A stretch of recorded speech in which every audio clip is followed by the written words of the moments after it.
नमस्कार। जब से सभ्यता शुरू हुई है इंसान खेती करता आ रहा है। खेती बाड़ी प्राचीन काल से चली आ रही है। कोई जानता भी है कि चावल का एक दाना तैयार होने में कितना समय लगता है? नहीं जानता। 120 दिन 120 दिन तक जब एक किसान का पसीना उस धान के खेत की मिट्टी में बूंद बूंद मिलता है, तब जाकर अन्न पैदा होता है। और ये भी बता दूं कि हमारे देश में खाना बर्बाद नहीं किया जाता। अगर वही देश किसानों को बर्बाद होता देखता रहे तो फिर हम किसके पास जाएंगे? खाना खिलाने वाले से कहा जाता है अन्नदाता सुखी भवतु। ये अन्नदाता है कौन? खाना पकाने वाला या परोसने वाला नहीं है, अन्न उगाने वाला है। और ये खेती जैसा उपहार ईश्वर ने हमें दिया है। सेल फोन के बिना हम जिंदा रह सकते हैं, टीवी और एसी के बिना भी हम लोग जिंदा रह सकते हैं।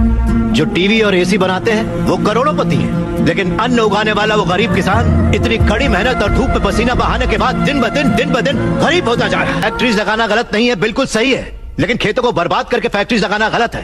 इस देश में कितनी ही बंजर जमीनें हैं, कितनी ही पथरीले जमीनें हैं। क्यों? क्योंकि वहाँ पर पानी नहीं है, इसीलिए खेती करने में इतनी परेशानी उठानी पड़ती है। जरा सोचकर जवाब दीजिए कि किसान पानी लेने कहाँ जाएगा? इस देश में पिछले 10 साल में 1,71,105 से ज्यादा किसान आत्महत्या कर चुके हैं। उसमें से 25,000 से ज्यादा किसान तो इसी इलाके में रहते थे।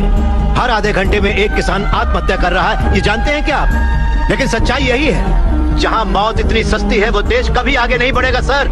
तकरीबन 10 लाख से ज्यादा किसान अपना पेट पालने के लिए गांव छोड़कर शहर में मजदूरी करने आ जाता है। जो हमारे देश की रीढ़ की हड्डी है वो बिल्डिंगों में चौकीदारी करता है। जो किसान हमारा भगवान है, अन्नदाता कहलाता है, वही मंदिरों के सामने भीख मांगता फिर रहा है। वादों पर मत जाइए, जमीन पर आ जाइए।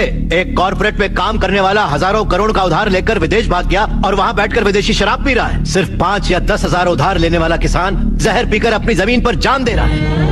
इन कॉर्पोरेट्स की काली करतूतों की वजह से हमारी हरियाली जली जा रही है। खेत सींचने वाली नदियां फैक्ट्री से निकलने वाले गंदे पानी से जहरीली होती जा रही हैं। ये मल्टीनेशनल कंपनीज की मशीनें हमारी खेती वाली जमीन पर कब्जा करके उन्हें खत्म करती जा रही हैं।